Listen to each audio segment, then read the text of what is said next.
할렐루야. 거룩하고 복된 주님의 날입니다.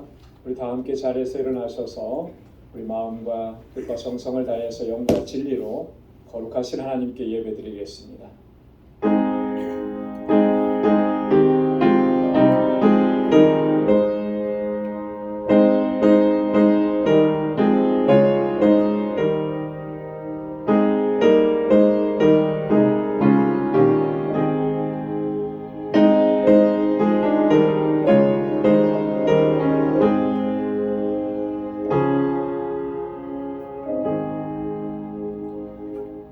할렐루야. 내 영혼아 여호와를 찬양하라.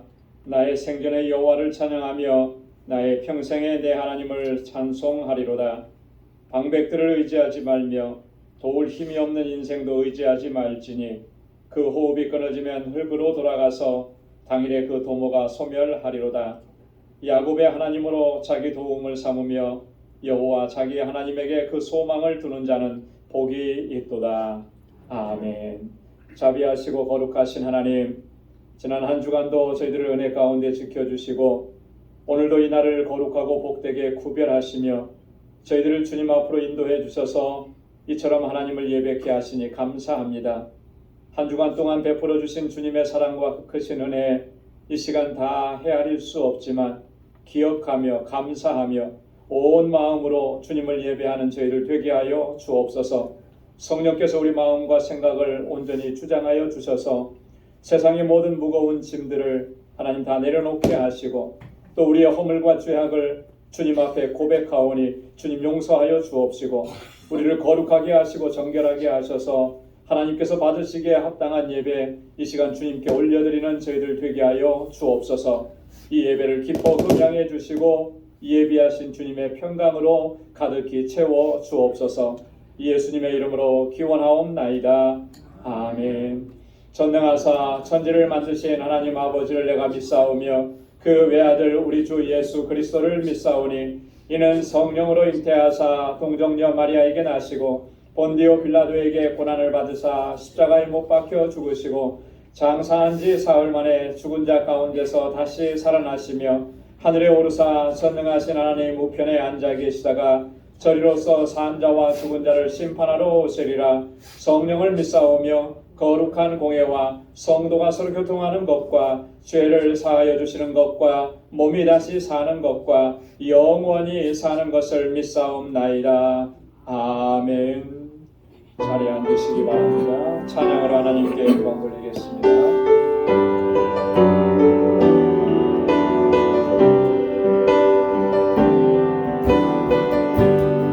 이곳에 생명 샘솟아라. 이곳에 생명 샘솟아라. 눈물 골짜 지나갈 때에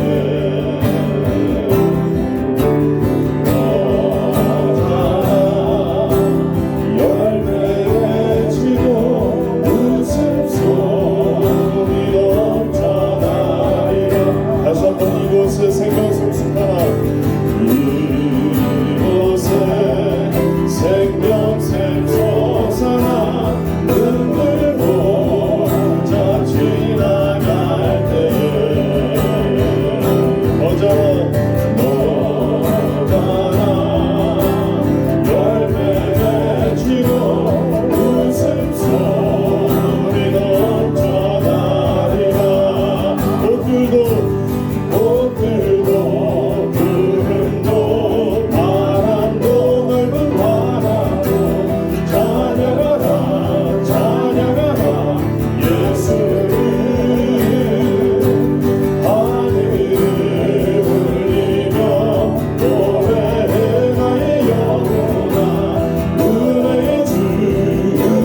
많지만 기도할 수 있는 것 너무나 많지만 기도할 수 있는 것 너무나 많으나 주를 위해 찾는 것 짧은 작은 삶 주 뜻대로 사는 것 이것이 나의 삶의 행복이라오. 아멘. 이것이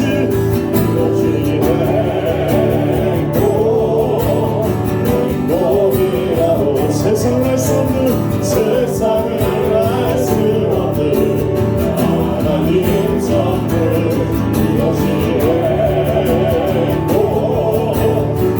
행복이라오. 하나님의 자녀 하나님의 자녀로 살아가는 것 이것이 행복이라오. 고개 들어 강림하사 고개 들어 강림하사 찬송하게 하소서. 한량없이 다리하지 증량할 길 없구나. 천사들은 찬송가로 나를 가르치소서. 구속하신 그 사랑을 항상 찬송하니 주의 크신 곳마다 주의 크신 곳마다 인내가 되와시 이와 같이 전국에도 이르기를 바라네. 하나님의 법을 떠나 죄에 빠진 우리는 예수를 원하시려고 모욕을 여주셨다면 주의 귀함을 하고 일생 믿은 자는 주의 은혜 사실은 사 나를 주게 하소서. 우리 마음을 연약하여 범죄하기 쉬우니 하나님이 많으시고 정복이를 지소. 우리 마음은 연약하여 우리 마음은 연약하여 범죄하기 쉬우니 하나님이 많으시고 정복이를 지소. 하나님이 많으시고 하나님이 많으시고 천국이를 지소서. 아멘. 아멘.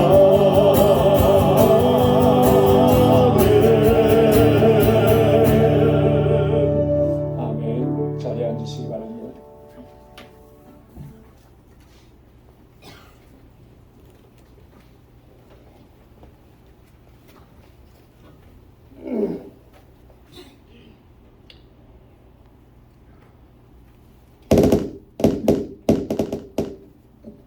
나는 이 아침부터 은혜의 찬송을 부르게 하신 하나님 감사를 드립니다. 이 시간을 기억하고 이 자리에 나오신 주님의 백성들을 축복하여 주시고 오늘의 하루가 하나님의 마음을 기쁘게 해드리는 이 시간이 되게 도와주시옵소서. 부족한 종이 주님 제단 앞에 섰습니다. 부족하고 나약하지만 저를 감추어 주시고 이 자리에 성령께서 말씀해 주시옵소서. 하늘에 계신 아버지 하나님, 방주교를 사랑하셔서 11사람의 하나님의 종으로 세움을 주심을 감사드립니다. 저희들의 무엇을 한들 나를 위해 죽기까지 하신 하나님의 그 사랑에 보답할 수 있겠는지요. 독생자 아들을 십자가에 내어주시며 또 통곡하시던 아버지의 엄청난 그 사랑 앞에 과연 나는 무엇을 하고 있는지요. 아버지의 마음을 늘 기쁘게 해줄 수 없을지라도 가끔 나라 하여금 아버지의 작은 미소가 그려질 수가 있다면 하나님께서 얼마나 기뻐하실까. 저희들의 바람입니다. 하나님 부족하지만 저희들의 부르신 일에 합당하게 삶을 살아갈 수 있도록 도와주시옵소서. 아버지 인도하심과 사랑하시는 한순간도 우리가 살 수 없는 삶이 되게 하시고 아브라함과 야곱, 요셉 그리고 여호수아, 다윗 하나님 함께해 주셨고 하나님의 백성을 사랑해 주셨습니다. 그러므로 하나님의 함께하심을 누리기 위해서는 하나님과 관계가 회복되고 온전하게 되어야 될 텐데 이 모든 관계가 회복되어 도와주시옵소서. 그것은 오직 복음으로 그리고 예수 그리스도만 통해서 회복이 될 수 있다고 말씀합니다. 하나님과 동행하는 성도를 이유롭게 회복되게 하시고 모세는 백성의 불평, 조항할 때마다 하나님께 앞에 엎드려 기도했다고 했습니다. 우리 모두가 열심히 어려울 때마다 기도하게 하시고 방주교회를 위하여 기도하게 도와주시옵소서.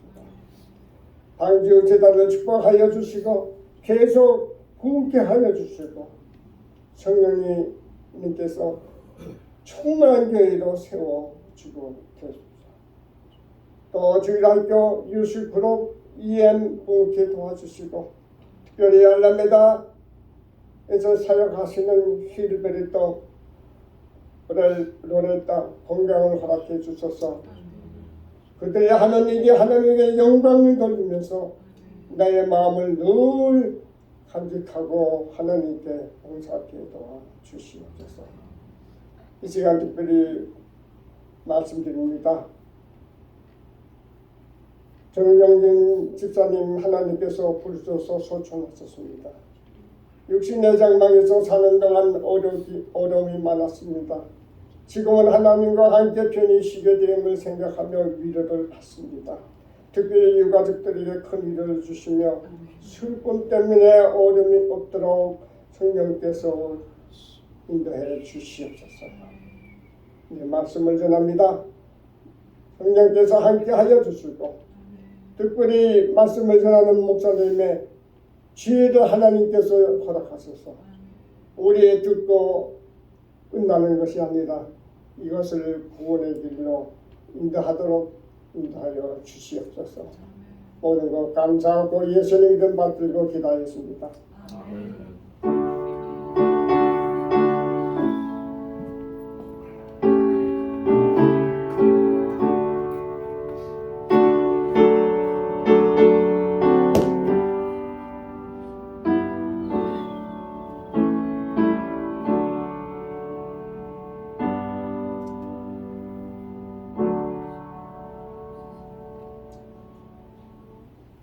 이 시간 우리에게 주시는 하나님의 말씀입니다. 구약 성경 잠언 제17장 1절과 14절 말씀입니다.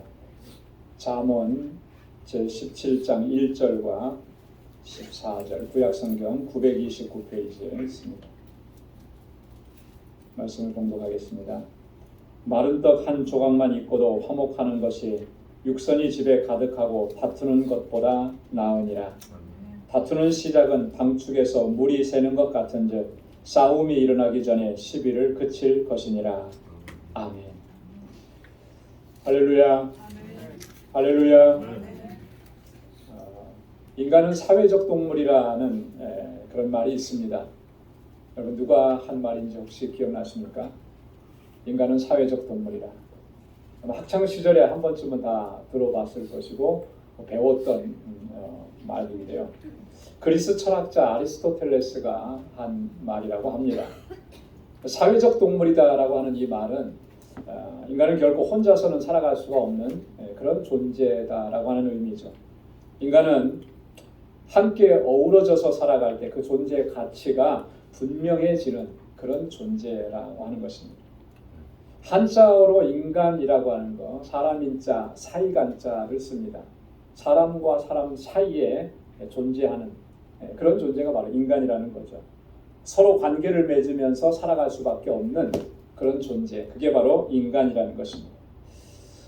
그런데 사실 사람들이 함께 모여 사는 곳에는 어느 곳이든지 필연적으로 갈등이 있고 다툼이 있는 것을 우리가 보게 됩니다. 갈등과 다툼이 없는 그런 공동체, 그런 사회에는 지구상에 존재하지 않는 것 같아요. 그래서 어떤 분이 그런 얘기를 했다고 합니다. 무인도에서는 모두가 다 성자가 된다. 무인도에 딱 혼자 떨어지게 되면 누구나 할 거 없이 얼마나 악한 사람이라 할지라도 그 사람 다 성자가 된다는 거예요. 왜 그렇습니까? 갈등하고 다툴 만한 상대가 없는 거예요. 싸울 만한 상대가 없는 거죠. 그러니까 그렇게 성자가 될 수밖에 없다. 그런 말이 있죠. 에덴 동산에서는 고부간의 갈등이 없었다고 합니다. 고부간의 갈등이 있을 수가 없죠. 고부관계가 없으니까. 그렇게 그런 거예요. 혼자 있게 되면은 누구나 성자 같고 갈등을 일으킬 만한 요소가 없고, 그런데 일단 사람이 모이고 단 두 사람이 되더라도 이 갈등 관계가 항상 존재하게 되는 것이죠. 왜 그런가? 그 원인을 좀 분석해 보면 제 나름대로는 그렇게 분석을 해봤습니다. 우리 인간은 누구나 다 자기중심적인 성향을 가지고 있다라고 합니다. 자기중심적. 그리고 이기적인 존재라고 하는 거예요. 예외가 없습니다. 절대적 이타주의자는 없어요. 다 이기적인 존재예요. 그게 얼마나 크냐, 얼마나 작으냐. 자기중심적입니다. 그 정도의 차이는 있을지 모르지만 이 자기중심적인 이기적인 이 존재라고 하는 것은 부정할 수가 없는 거죠. 그래서 항상 우리는 보면 나 자신과 또 나 자신과 관계된 것들을 본능적으로 먼저 생각을 합니다. 그 사랑하는 연인들이 특히 여자가 남자에게, 사랑하는 사람에게 이렇게 질문하는 거 굉장히 곤란하고 대답하기 어려운 질문이에요. 뭐냐면 자기 어머니와 내가 동시에 물에 빠지면 누굴 먼저 구해줄래? 여러분 그거 어떻게 대답을 하겠습니까? 여러분 그렇게 질문하는 거 안에는 뭘 기대하는 걸까요? 나를 먼저 구해주겠지 하는 거예요. 만약에 그런데 당연히 어머니를 먼저 구해야지 하면 그게 당연한 건 줄 알면서도 섭섭한 거죠. 왜 섭섭합니까? 자기중심적인 이기적인 그런 마음들이 내 안에 있기 때문에 그런 거예요. 근데 사람은 누구나 다 그런 것입니다. 그렇기 때문에 갈등과 다툼이 있을 수밖에 없는 거죠. 서로 무관한 사이일 때는 아무런 갈등이 없습니다. 그러나 어떤 이해관계로 얽히게 되면 필연적으로 갈등이 생기는 것입니다. 친한 친구 사이일 때는 그렇게 갈등이 없어 보입니다. 그런데 그 친구가 내 신우가 되고 내 올케가 되면 얘기는 좀 달라지는 거예요. 이런 관계가 되면 좀 불편해지고 또 갈등이 존재하게 되는 거예요. 여러분 갈등이라고 하는 것은 부정할 수가 없습니다. 우리의 삶의 현장 속에 어느 곳에서나 발생하고 있는 현상들인 거예요. 직장에서도 그런 갈등이 있고요. 친구 사이에서도 그런 갈등이 있고요. 취미가 맞아서 함께 의기투합해서 어떤 동호회나 이런 걸 만들었는데도 거기서도 갈등이 일어나고, 심지어는 하나님의 거룩한 백성들이 모여있는 이 공동체, 교회 안에서도 수많은 반목과 갈등이 존재하고 있다고 하는 것, 우리가 부정할 수가 없습니다. 어쩌면 세상 그 어떤 공동체보다도 이 교회 공동체가 갈등이 더 많은 것 같아요. 문제가 더 많은 것 같아요. 반목이 더 많은 것 같아요. 이거 굉장히 아이러니컬한 문제죠. 어떻게 그럴 수가 있을까? 실제로 교회 안에서 우리가 신앙생활 하다 보면 그런 일들을 너무나 많이 겪는 거예요. 그래서 상처받고 아프고 고통당하고 그 공동체를 떠나가고 이런 일들이. 그래서 교회 안 나오시는 분들의 얘기를 다 들어보면 거의 대부분이 그래요. 교회 안에서 내가 상처를 받았기 때문에 더 이상 교회 나가고 싶지 않다라고 하는 거예요. 여러분, 교회 공동체는 정말 하나님께서 택하신 백성들, 예수 그리스도의 구속의 은혜로 말미암아 구원받은 하나님의 자녀들이 모인 곳인데, 그런데 이런 일들이 일어나는 거죠. 서로 상처를 주고 눈물 나게 하고 고통을 가져다 주고 아픔을 주는 일들. 여러분, 이것은요, 우리가 정말 이 갈등의 문제를 진심으로 해결하지 않으면, 그러면 우리는 신앙생활 하면서도 평안함을 누릴 수가 없어요. 하나님께서 주시는 이 평강을 결코 누릴 수가 없는 거예요. 그래서 이 갈등의 문제를 해결한다라고 하는 것은 너무나 중요한 것이죠. 오늘 본문 말씀 잠언 17장 1절 말씀인데요. 마른 떡 한 조각만 있고도 화목하는 것이 육선이 집에 가득하고 다투는 것보다 나으니라 그랬습니다. 마른 떡, 그게 뭐가 맛있겠습니까? 그거 한 조각 놓고도 온 식구가 감사하며 화목하는 것이 육선이 가득한 것을, 그런 것을 집안에 가득히 놓고 다투는 것보다 훨씬 낫다라는, 아니 훨씬 정도가 아니죠. 최고로 나은 거죠. 여러분, 육선이라는 말이 무슨 말이죠? 육선. 이게 우리 성경에는 한자어로 많이 써 있어서 그 육선을 제가 그냥 사전을 찾아봤더니 그런 의미. 고기 육자 반찬 선자, 육선, 고기 반찬이라는 거예요. 다른 말로 얘기하면 진수성찬이라고 하는 거죠. 예. 그렇게 진수성찬을 차려놓고 서로 아웅다웅 다투는 것보다 마른 떡 한 조각 가지고 화목한 것이 훨씬 낫다. 잠언 15장 17절에도 비슷한 말씀이 있습니다. 여간 채소를 먹으며 서로 사랑하는 것이 살찐 소를 먹으며 서로 미워하는 것보다 나으니라. 100번, 1000번, 10,000번 나은 거죠. 예. 비록 내가 야채, 채소만 먹는다 할지라도 살찐 소를 먹으면서 다투고 싸우는 것보다, 미워하는 것보다 그게 100번 나은 거예요. 한국에서 신방을 다녔을 때를 이렇게 기억해 보면 가정에 종종 이런 액자가 붙어져 있는 것을 볼 수가 있었습니다. 뭐냐면 가화만사성이라고 하는, 가화만사성. 그럼 무슨 의미인지 다 아시죠? 가정이 화목해야 모든 일들이 다 잘 이루어진다라고 하는 거예요. 그러니까 가정이 화목하지 않으면 밖에서 나가서 성공하고 뭐 이런 것들이 의미가 없다라고 하는 그런 의미인 것이죠. 가족 간의 화목은 너무나 중요한데 그것뿐이겠습니까? 사람이 사는 곳이라면 그곳이 어느 곳이든지 우리 화목을 이루어야 하는 거예요. 화평케 되어야 하는 것입니다. 그래야 우리가 살맛이 나는 것이고 일하는 곳에서도 일할 의욕이 생기는 거예요.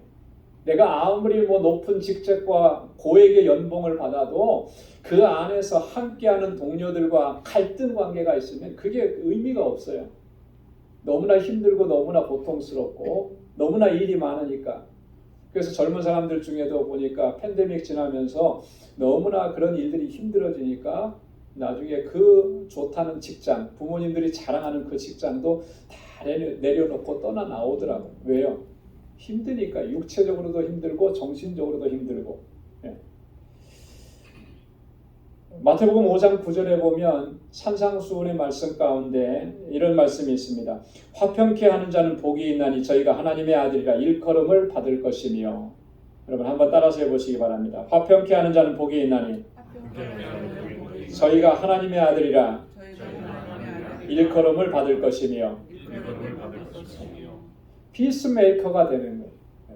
내가 가는 곳이 어디든지 그곳에서 갈등과 반목을 해소하고 화평한 관계로 만들어내는 그 사람은 복이 있다. 그가 하나님의 아들이라 일컬음을 받을 것이라.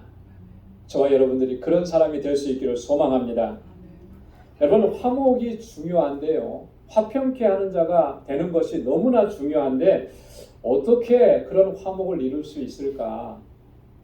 오늘 두 가지로 좀 생각을 해보려고 하는데요. 첫째는 우리가 양보의 미덕을 먼저 발휘해야 한다라고.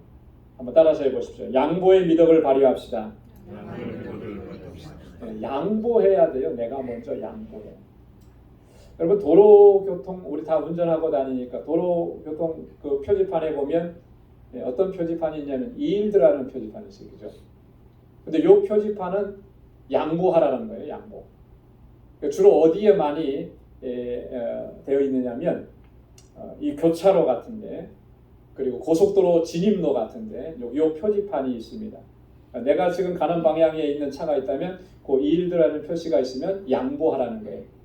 양보하라는 건 뭐죠? 옆에 지나가는 차가 있으면 먼저 가게 하라는 거예요. 그리고 안전해졌을 때 그때 들어가요. 자, 그런데 교통사고가 발생하는 상당수의 그 원인을 보면 양보하지 않아서 일어나는 거예요. 양보. 여러분 이 포웨이 스탑 같은 경우는 어떻습니까? 다 서야 되는 거죠. 그 자리에 오면. 그리고 원칙은 뭐예요? 먼저 온 차가 먼저 가는 거예요. 자, 그런데 이 원칙을 무시해버리고 뒤에 온 차가 간발의 차이라도 뒤에 온 차가 자기가 먼저 가려고 양보를 안 해요. 또 여기 멈췄다 출발하는 차도 내가 먼저 왔으니까 내가 먼저 간다고 해요. 서로 양보를 안 하다 보면 결국에는 거기서 사고가 나게 되는 거죠. 이 양보라고 하는 것이 우리가 살아가는 일상적인 삶에 있어서도 너무나 중요합니다. 창세기 13장에 보면 아브라함과 아브라함의 조카 롯에 관한 이야기가 나옵니다. 하나님께서 아브라함에게 큰 복을 주셨어요. 창세기 12장 1절로 2절에 보면 하나님께서 복을 주시겠다는 복의 근원이 되게 하시겠다 말씀하셨는데 그대로 다 이루어 주신 거예요. 거부가 됐습니다. 아브라함만 복을 주신 것이 아니라 아브라함의 조카 롯에게도 큰 축복을 허락해 주셨습니다. 자, 그런데 함께 살다 보니까 호사다마라 그래요. 좋은 일에는 항상 그 일을 깨트리려고 하는 일들이 발생을 하게 되는데 목자들 사이에서 싸움이 일어나는 거죠. 점점점 양이 많아지고 테이크해야 될 짐승들이 많아지니까 서로 좋은 목초지를 차지하겠다고 자기들끼리 싸우는 거예요. 이게 이제 삼촌하고 조카 사이의 싸움까지 번져지게 되는 그런 상황이었습니다. 근데 여러분 보십시오. 아브라함이 이 문제를 어떻게 풀어가고 있느냐. 아주 심플해요. 아주 간단합니다. 조카 롯에게 양보하는 거예요. 먼저 양보하는 거예요. 창세기 13장 8절로 9절 말씀에 보면 아브라함이 롯에게 이르되 우리는 한 고륙이라 나나 너나 내 목자나 서로 다투게 말자. 내 앞에 온 땅이 있지 아니야. 나를 떠나라. 내가 좌하면 나는 우하고 내가 우하면 나는 좌하리라. 아브라함이 먼저 양보하는 것입니다. 우리가 서로 다투게 하지 말자. 이 다투는 일은 있어서는 안 되는 것이지 않느냐. 여러분 이 마음가짐이 참 중요한 것 같아요. 서로 다툼이 있어서는 안 되지 않냐. 서로 싸워서는 안 되지 않느냐. 여러분 공동체 안에서 우리가 서로 다투고 싸우고 이런 일들이 일어나는 것만큼은 막아야 되지 않느냐라고 하는 거예요. 아브라함이 롯에게 먼저 선택권을 줬습니다. 그래서 롯은 소돔과 고모라가 있는 땅을 선택을 했어요. 물론 나중에 이 땅은 하나님의 심판으로 인해서 멸망을 당하게 되지만 그때 당시만 해도 아브라함과 롯의 눈에 보인 그 땅은 어떠했다고 얘기하냐면 창세기 13장 10절에 보면 온 땅에 물이 넉넉하고 여호와의 동산 같았고 애굽 땅과 같았다. 물이 넉넉한 거 이거 너무나 중요한 거잖아요. 그죠? 양을 키우고 가축을 키우고 사람이 살아가려고 하면 물이 있어야 되는데 그 물이 넉넉해요. 여호와의 동산 같았다라고 하는 말은 에덴 동산 같았다라고 하는 거죠. 이 사람들이 에덴 동산에서 살아본 적도 없는데 에덴 동산이 있다면 바로 이런 곳이겠구나 그런 생각이 들 정도로 애굽 땅의 그 비옥한 토지 같았다라고 하는 거예요. 여러분 이런 땅 눈앞에 보이는데 이게 쉽게 양보가 되겠습니까? 쉽게 양보할 수가 없어요. 그죠? 만약에 나에게 뭐 먹일 가축이 없다면 그래 너가 해라 이렇게 되는데 내게도 가축이 그렇게 많아요. 저기로 가면은 내 양과 가축들이 더 잘 먹을 수가 있고 풍성하게 살찌울 수가 있어요. 근데 그 땅을 포기한다는 거, 그게 과연 쉬운 일이겠느냐라고 하는 거예요. 아브라함의 입장에서는 우리 동양적인 사고로 장교 유서 이 한마디만 딱 하면 정리가 될 거예요. 그죠? 내가 어른인데, 내가 너 삼촌인데 여기 좋은 땅을 내가 차지하는 거 맞지? 뭐 이렇게 하면은 아브라함의 조카 롯은 뭐라고 말하겠습니까? 말할 수가 없겠죠. 예. 근데 아브라함이 어떻게 합니까? 양보하는 거예요.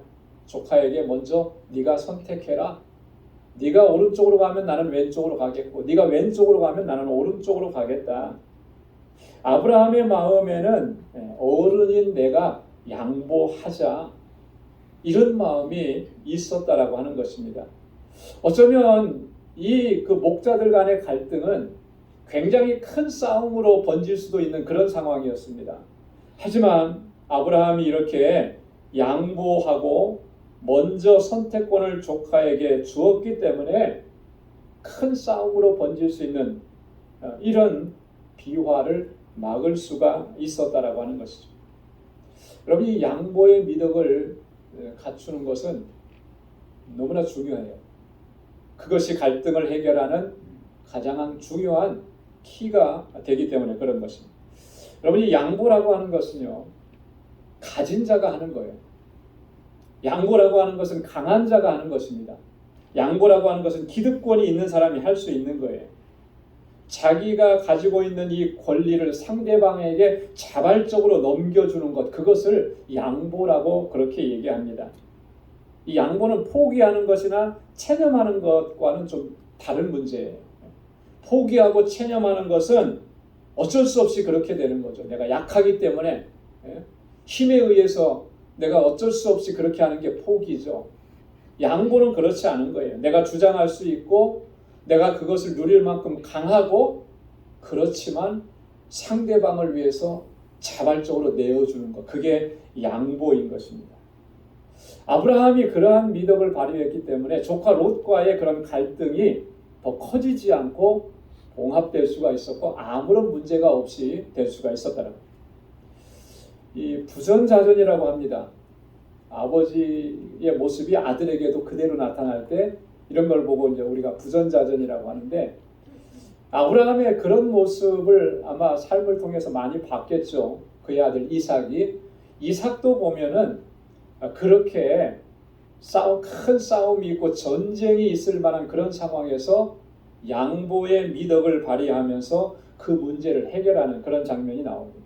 어디에 나오냐면 창세기 26장에 이삭이 이 블레셋 사람들이 살고 있는 이 그랄이라고 하는 땅에서 살고 있었습니다. 이삭도 마찬가지로 하나님께서 이삭에게 큰 복을 허락해 주셨습니다. 그 땅에 사는 동안에 거부가 됐습니다. 창세기 26장 12절로 15절 말씀에 보면 그 해에 100배나 얻었고 하나님께서 복을 주셔서 창대하고 왕성하게 하셔서 거부가 되게 하셨다 그랬습니다.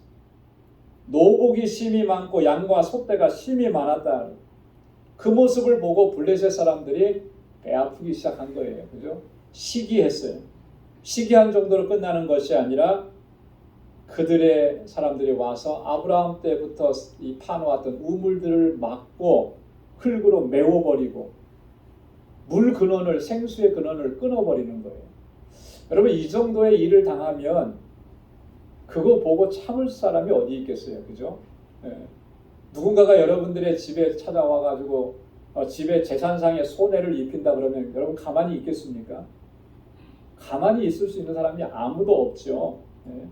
물이 얼마나 귀한 것인데 그 우물을 막아버린다는 거, 이건 죽으라고 하는 말과 똑같은 거 아니겠습니까? 사람도 살 수 없고 짐승도 살 수 없는 그런 상황이 되는 거예요. 이런 일을 이삭은 한 번만 겪은 게 아니에요. 창세기 26장 12절부터 25절까지의 말씀을 보면 한 3차례 4차례나 그런 일을 똑같이 겪어요. 그럴 때마다 이삭은 이 문제들을 어떻게 해결했냐면 그들과 맞서서 싸우지 않았어.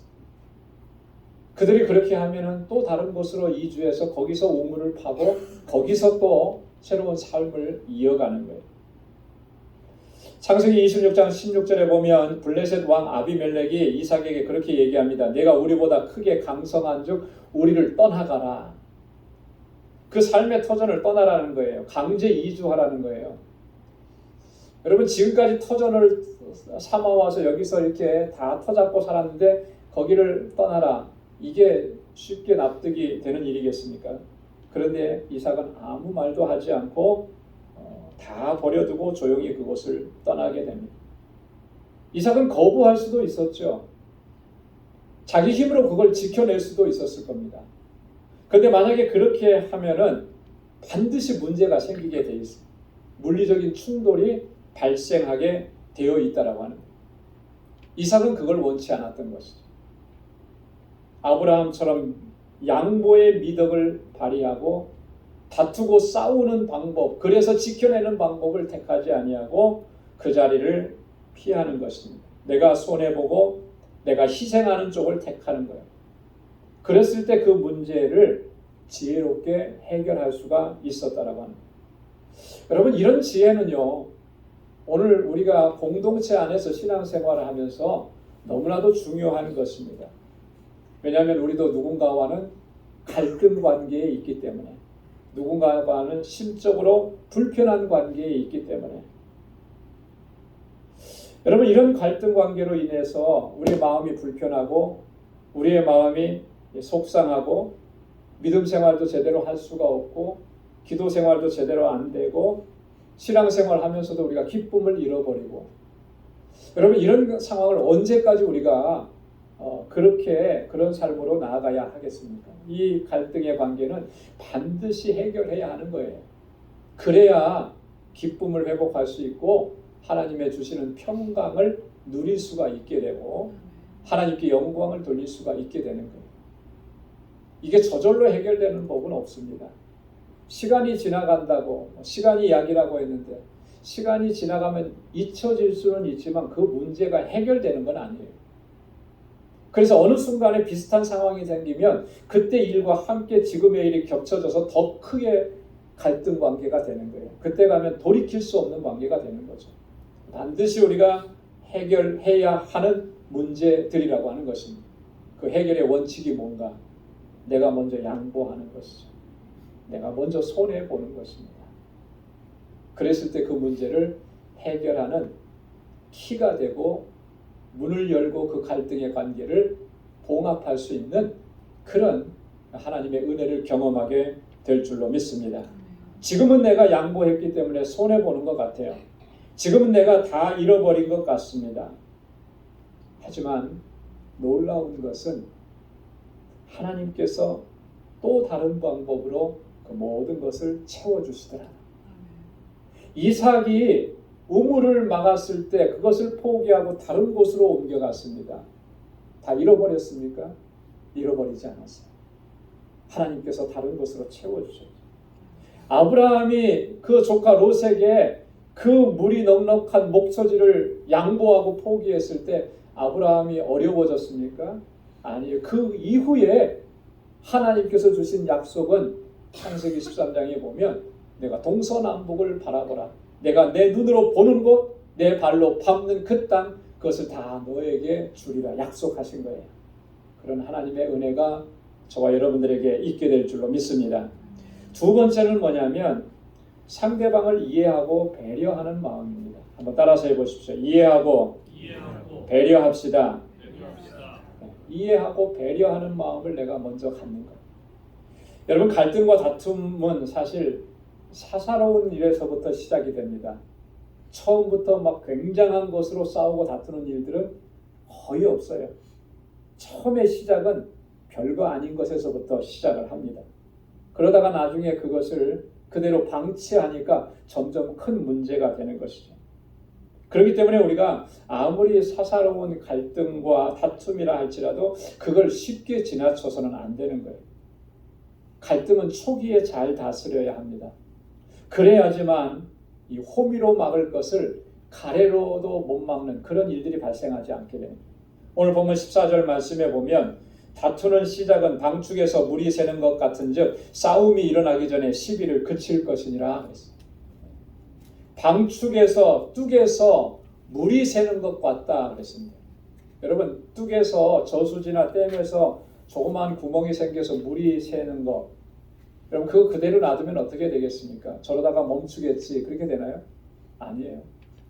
그 새는 물이 새는 구멍은 점점 커지게 되고 나중에는 그 뚝마저도 다 무너져 내려서 큰 재앙이 임하게 되는 거죠.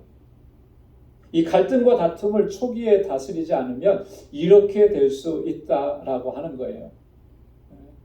여러분 그렇기 때문에 오늘 우리의 삶 속에 있는 이런 갈등이 무엇인지를 잘 살피고 이 문제를 하나님이 주시는 지혜 안에서 해결해 나가기를 힘써야 하는 것입니다. 그 원리 중에 중요한 게 뭐냐면 내가 먼저 상대방을 이해하고 배려하는 마음을 갖는 거예요. 포용적인 마음을 갖는 거예요. 이게 중요한 거예요. 그게 상대방의 마음을 녹이는 것입니다. 여러분 우리가 사도 바울을 생각하면 사도 바울은 굉장히 엄격한 사람입니다. 그죠? 그리고 어떤 그 사람의 유형을 이렇게 판단할 때, 이렇게 분류할 때 사도 바울은 과업 중심의 사람이라 이렇게 얘기해요. 목표를 정하고 어떤 일을 계획하면 무슨 일이 있어도 그 일은 반드시 행해 나가는 사람. 그리고 어떤 원리 원칙에 철저한 사람. 그래서 바울은 이 복음을 훼손하는 일에 대해서는 아주 엄격하게 그가 대응을 하고 반응을 합니다. 그래서 갈라디아서 1장의 말씀에 보면 이 바울이 전한 복음 외에 다른 복음을 전하는 사람이 있다면 그는 저주를 받아야 될 것이다. 이렇게까지 얘기를 해요. 이런 바울도 그 외에 다른 것들에 복음의 진리를 수호하는 일 외에 다른 것들에 대해서는요 굉장히 포용적이고 관용적인 모습을 보입니다. 그래서 어떤 사람들은 바울이 또 우유부단하다 이런 얘기를 하는 사람도 있었어요. 고린도전서 9장 19절로 20절에 보면 바울이 이렇게 얘기합니다. 내가 모든 사람에게 자유하였으나 스스로 모든 사람에게 종이 된 것은 더 많은 사람을 얻고자 함이라. 유대인들에게는 내가 유대인과 같이 된 것은 유대인들을 얻고자 하며 율법 아래 있는 자들에게는 내가 율법 아래 있지 아니하나 율법 아래 있는 자같이 된 것은 율법 아래 있는 자들을 얻고자 함이라. 내가 자유자이지만 종과 같이 된 것은 더 많은 사람을 얻고자 합니다. 내가 유대인처럼 이렇게 행하는 것은 유대인들을 구원하고자 합니다. 내가 율법 아래 있지 않지만 율법 아래 있는 것처럼 보이는 것은 그 아래 있는 사람들을 구원하기 위해. 바울은 한 영혼이라도 더 구원하기 위해서 이렇게 상대방을 배려하고 포용하는 그런 마음의 자세를 가지고 사역을 감당했다라고 하는 것이죠.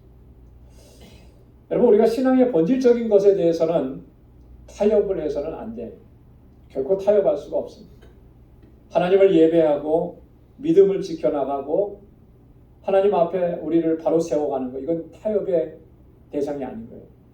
하지만 비본질적인 것에 대해서는 우리가 타협하고 수용할 수 있는 그런 포용성이 있는 거죠. 근데 이런 포용성과 수용성, 이렇게 할 수 있기 위해서 반드시 필요한 게 뭐냐면 상대방을 이해하고 상대방을 배려하려는 마음인 것입니다. 우리 한자어 중에 역지사지라고 하는 말이 있습니다. 역지사지라고 하는 말은 상대방의 입장에서 이해하려는 그런 마음을 갖는 것, 역지사지라고 하죠. 여러분 우리가 누구나 다 이 역지사지의 마음을 갖게 되면 대부분의 갈등들은 미연에 방지할 수가 있습니다. 설령 다툼이 일어나고 갈등이 생긴다 할지라도 그 문제를 어렵지 않게 풀어갈 수가 있게 되는 거예요. 근데 우리는 어떤 일이 발생하면 상대방의 입장에서 생각해 보려고 하지 않습니다. 끝까지 내 입장만을 얘기하는 거예요. 그래서 상대방의 무슨 생각을 갖고 있고 저 사람이 그런 생각을 할 수도 있겠구나. 저 사람의 상황이라면 그렇게 반응할 수도 있겠구나. 조금도 우리가 그렇게 생각해 보려고 하지 않아요. 그러다 보니까 갈등이 점점 심화되는 것이죠. 마태복음 7장 12절의 말씀에 보면 예수님께서 그렇게 말씀을 하십니다. 그러므로 무엇이든지 남에게 대접을 받고자 하는 대로 너희도 남을 대접하라. 이것이 율법이요 선지자니라. 우리 한번 다 같이 한 번 더 읽어볼까요? 함께요. 다 같이 시작. 그러므로 무엇이든지 남에게 대접을 받고자 하는 대로 너희도 남을 대접하라. 이것이 율법이요 선지자니라. 아멘. 자, 이 말씀에는 한 가지 별명이 붙어 있습니다. 어떤 별명이냐면 황금률이라고 하는 별명. 황금률. 그만큼 귀한 말씀이다. 그만큼 귀한. 누구든지 남에게 대접을 받고자 하는 대로 너희도 남을 대접하라. 여러분 이게 무슨 의미겠습니까? 내가 누군가에게 다른 사람에게 대접받고자 하는 마음이 있다면 누구나 그런 마음이 있죠. 어디에 가서든지 누군가 나를 존중해주고 대접해주고 알아주고 이런 그런 마음이 다 있죠. 그렇다면 상대방에게도 그런 마음이 있다는 것을 생각하고 저 사람에게도 나와 동일한 마음이 있을 것이다라는 것을 생각하고 그 상대방의 입장에서 먼저 이해하고 배려하는 마음으로 내가 먼저 그렇게 하라라고 하는 거예요. 무슨 말씀인지 이해가 되시죠? 그죠? 내가 뭔가를 원하는 것이 있다면 저 사람도 그것을 원하는 것이 분명히 있을 것이다. 그걸 먼저 우리가 이해하고 그를 먼저 배려하고 그가 먼저 그것을 가지도록 하라라고 하는 거예요. 우리는 어떻습니까? 뭐든지 내가 먼저 가져야 된다는 생각을 많이 하잖아요. 별거 아닌 건데도요.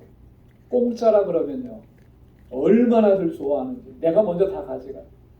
저거는 좀 저 사람들에게 좀 줬으면 좋겠는데 하는데 보니까 없어요. 다 가지고 가서.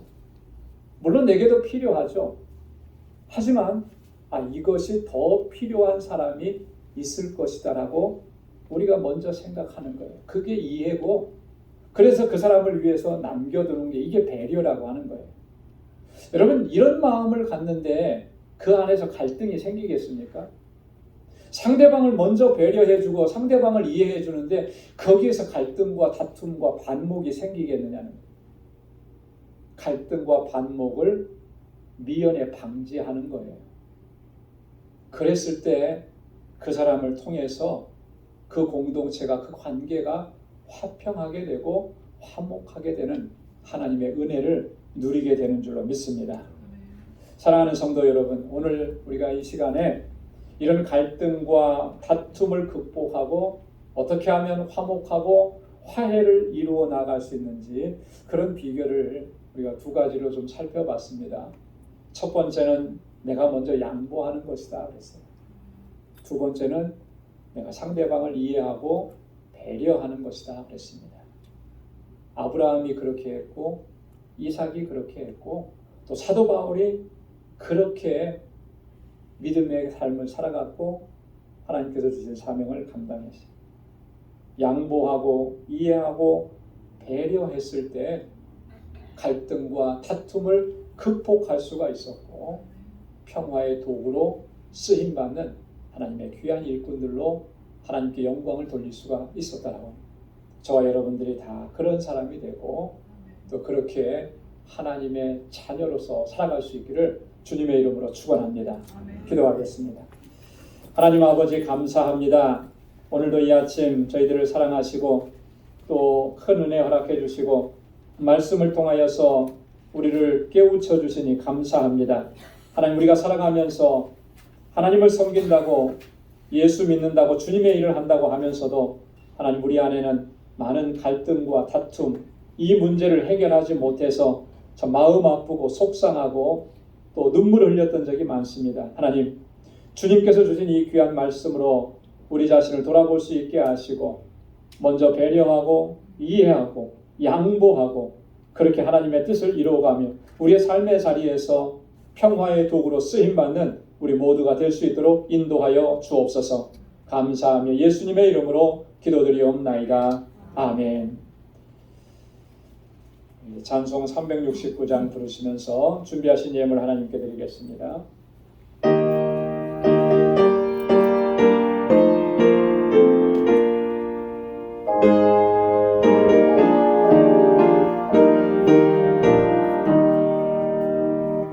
내 맘과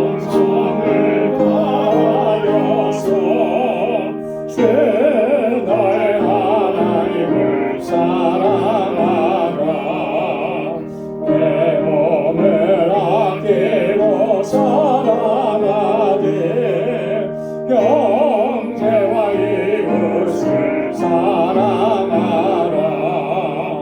주께서 우리에게 명하시니 그 명령 따라서 살아가리. 넓이 원해지는 원수라도 언제나 너그럽게 살아가라. 널 핍박하는 자 위에서도 진실한 마음으로 복을 빌라. 주께서 우리에게 명하시니 그 명령 따라서 살아가리. 나 항상 주님을 회방하고 형제를 억울하게 괴롭혔다. 이러한 죄인을 사랑하사 주께서 못 버려 죽이셨다. 속죄 큰 사랑 아들이고 생명을 다 바쳐 충성하리. 아멘.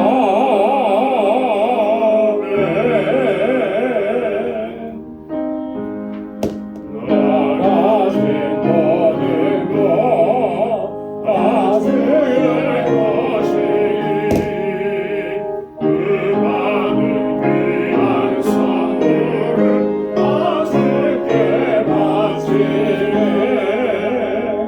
아멘.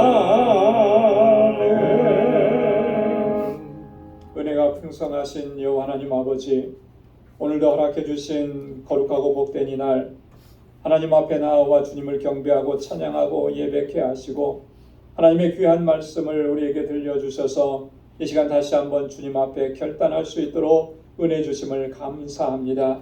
오 하나님 아버지, 주님의 뜻에 온전하게 순종하고 믿음으로 살아가는 저희들 되게 하시고 우리의 삶의 자리에서 하나님 화목케 하고 화평케 하는 자의 사명을 잘 감당할 수 있는 우리 방주의 모든 권속들이 되게 하여 주옵소서. 하나님, 지난 1년 동안 우리에게 베풀어 주신 주님의 사랑과 그 기이한 손길을 인하여 이 시간 하나님 앞에 감사의 예물로 주님께 올려드립니다. 은혜 아니면 살아갈 수 없는 이 연약하고 어리석은 저희들을 불쌍히 여기시사 날마다 은혜 베푸시고 풍성하게 하신 하나님 감사합니다. 늘 감사하며 주님을 찬양하고 주님께 영광 돌리는 우리 방주 권속들이 다 되게 하여 주옵소서. 이 시간 우리에게 허락해 주신 물질을 구별하여 감사의 예물로, 11조의 예물로, 선교의 예물로 구별하여 주님 앞에 올려드리는 사랑하는 주의 종들의 그 마음과 저희의 삶을 하나님 기뻐 흠양하여 주옵소서. 비록 고난과 어려움이 있어도 주님께서 행하시는 그 놀라우신 섭리와 역사를 기억하게 하시고 감사하게 하시고 늘 기쁨으로 충만한 삶을 살아갈 수 있도록 도와주옵시고 아버지의 뜻에 온전한 순종으로 나갈 수 있게 하시며 무엇보다도 하나님 우리에게 허락해 주신 영혼 구원의 사명을 잘 감당하고 선교적 사명을 온전히 감당하는 우리 방주 공동체와 우리 모든 믿음의 권속들이 되게 하여 주옵소서. 주님의 몸된 교회를 위하여 눈물로 기도하고 땀 흘려 수고하고 헌신하며 그 마음을 담아 주님 앞에 건축 예물로 드린 하나님 그 귀한 손길들마다 하나님의 은혜로 가득히 채워주시고 우리에게 허락해 주신 이 은혜와 복을 하나님 이제는 넘쳐 흘려보내서 아버지 하나님의 사랑과 이 놀라우신 복된 소식을 증거하며 나누는 삶을 살기 위하여 구제의 예물로 드려진 그 귀한 손길들 하나님 기뻐 흠양하여 주옵소서. 복에 근원된 삶을 살아가기에 부족함이 없게 하시고 주님께서 세우신 이 방주재단이 하나님의 기쁨이 되는 귀한 믿음의 공동체로 견고하게 서가도록 인도해 주옵소서. 우리 사랑하는 성도들 오늘도 주님 앞에 나와서 여러 모양으로 하나님 주님을 섬기며 헌신합니다. 종들의 그 수고와 헌신을 주님께서 받아주시고 저희의 삶 가운데 주님의 평강으로 덧입혀 주옵소서. 또 한 주간의 삶을 향하여 나아갈 때도 그 발걸음 지켜주시고 우리 사랑하는 성도들의 가정과 직장과 생업의 터전과 학업을 견고하게 지켜주시고 이 한 주간도 믿음으로 승리케 하여 주옵소서. 모든 것 감사하고 예수님의 이름으로 봉헌 기도드리옵나이다. 아멘. 우리 전후좌우에 계신 분들과 함께 인사 나누시기 바랍니다. 샬롬, 주님의 평강이 함께하길 바랍니다. 사랑합니다. 축복합니다. 우리 가까이 찾아가셔서 압수해 주시고 꼭 이렇게 안아주시고, 또 날씨가 많이 추워졌습니다. 격려해 주시고 늘 건강하시기 바랍니다. 그렇게 인사 나눠주시기 바랍니다. 오늘 영상으로 예배를 드리시는 우리 방주권석 여러분들에게도 여러분들의 가정과 하시는 모든 일이 하나님의 은혜가 가득하기를 바랍니다. 감사합니다. 교회 소식 전해드리겠습니다. 다음 주일부터는 이제 대림절이 시작이 됩니다.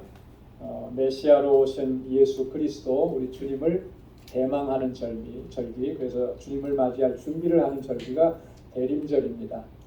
4주간에 걸쳐서 크리스마스 바로 전 주일까지 4주간 대림절이라고 하는데, 여러분 기억하시고 주님의 오심을 맞이하는 준비를 하는 그런 마음가짐과 또 삶의 자세로 그렇게 성탄절을 또 맞이하시기를 바랍니다. 다음 주일에는 성찬 예식이 있습니다. 한 주간 동안 기도로 잘 준비해 주시고요. 각 선교회에서는 12월 둘째 주일까지 우리 총회를 마쳐 주시고 신임원 명단 제출해 주시기 바랍니다. 우리 제1여성교회 총회는 오늘 있다고 합니다. 이제 임직식이 한 주 앞으로 다가왔습니다. 다음 주일 오후 5시에 임직식이 있습니다. 여러분 임직자들 뿐만 아니라 우리 온 교회가 우리 같이 기도하고 또 함께 해야 합니다. 그래서 우리 임직식 준비위원회가 지난주에 모였었고, 또 각각의 임무들을 또 부여해서 또 이렇게 역할들을 감당하게 됩니다. 그래서 담당하는 역할들을 각 선교회별로 또 부서별로 잘 감당해 주시기를 바랍니다. 그리고 다 임직식에는 다 참석하셔서 한 마음으로 축복해 주시고 축하해 주시기 바랍니다. 오늘 1시 30분에 본당에서 임직자 모임이 있습니다. 모두 참석하시기 바랍니다. 우리 고 정용진 집사님, 지난 주간 하나님께서 주님의 품으로 부르셔서 이제 장례 일정을 진행하게 됩니다. 오늘 저녁 7시 30분에 중앙장의사, 센포드하고 163가 있는 중앙장의사에서 입관 예배가 있습니다. 모두 참여하셔서 같이 위로해 주시고 또 격려해 주시기 바라고요. 발인 예배는 내일 오전 9시 중앙장의사에서 있고, 하관 예배 또 당일 오전 11시에 장지에서 있습니다. 우리 장례 모든 일정을 위해서도 기도해 주시기 바랍니다. 12월 10일 주일에 우리 2024년을 위한 정책당회를 하도록 하겠습니다. 현 당회원과 또 임직을 받으시는 피택 장로님들 3분 다 모두 함께 참여하시게 됩니다. 여기 다가오는 행사에 17일로 되어 있는데 17일이 아니고 10일입니다. 다가오는 행사들을 또 보시고 여러분 기도로 많이 준비해 주시기 바랍니다. 다 함께 자리에서 일어나셔서 268장 1절 부르시겠습니다.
이제는 우리 주 예수 그리스도의 무한하신 은혜와 하나님 아버지의 크고 놀라우신 사랑과 성령의 위로 교통 충만하심의 역사가 하나님의 주시는 은혜를 따라서 우리의 삶의 현장에서 하나님의 자녀답게 복의 근원으로 살아가며 하나님의 주시는 평강을 나누며 살아가기로 결단하는 우리 광주의 모든 믿음의 권속들과 또 저들의 가정과 직장, 생업의 터전과 학업 위에 이제로부터 영원까지 함께 하시기를 간절히 축원하옵나이다. 아멘.